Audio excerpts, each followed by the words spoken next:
ஆன்மீகம் சேனல் நேயர்களுக்கு எனது அன்பின் வணக்கம். மகாபாரதம் தொடர்கிறது.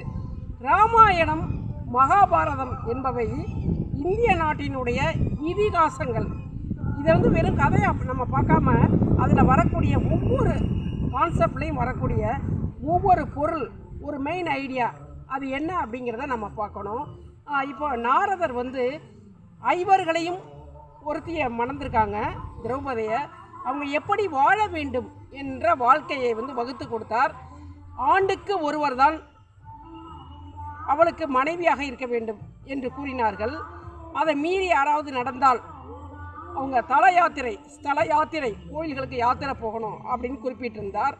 அந்த நேரத்தில் ஒரு பசுமாட்டை ஒருத்தர் திருடிட்டு போயிட்டதாக ஒரு அந்தனர் அர்ஜுனர்கிட்ட சொல்கிறாரு. இந்த வழியை தான் போயிட்டுருக்கான், அந்த பசுவை கொண்டுட்டு அப்படிங்கிறாரு.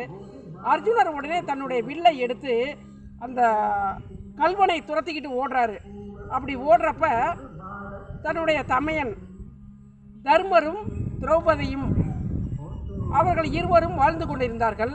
அப்போ அந்த இடத்த நம்ம கிராஸ் பண்ணி போயிட்டோம் அப்படிங்கிறதுனால அதை எதிர்பாராமல் அதை சந்திக்க நேர்ந்தது என்பதால் உடனே தர்மத்துக்கு கட்டுப்பட்டு ஸ்தல யாத்திரை புறப்பட்டார் அர்ஜுனர். இப்போ இந்த கான்செப்டில் நம்ம பார்க்குறோம் என்னென்னா, நீதி நிலைநிறுத்தப்படுகிறது. எது நீதியோ எது நேர்மையோ இது என்ன தெரியாமல் தானே நம்ம நடந்துச்சு அப்படின்னெல்லாம் அவர் நினைக்கல. வகுத்து கொடுத்த பாதையை, வகுத்து கொடுத்த நீதியின் பால், தர்மத்தின் பால்.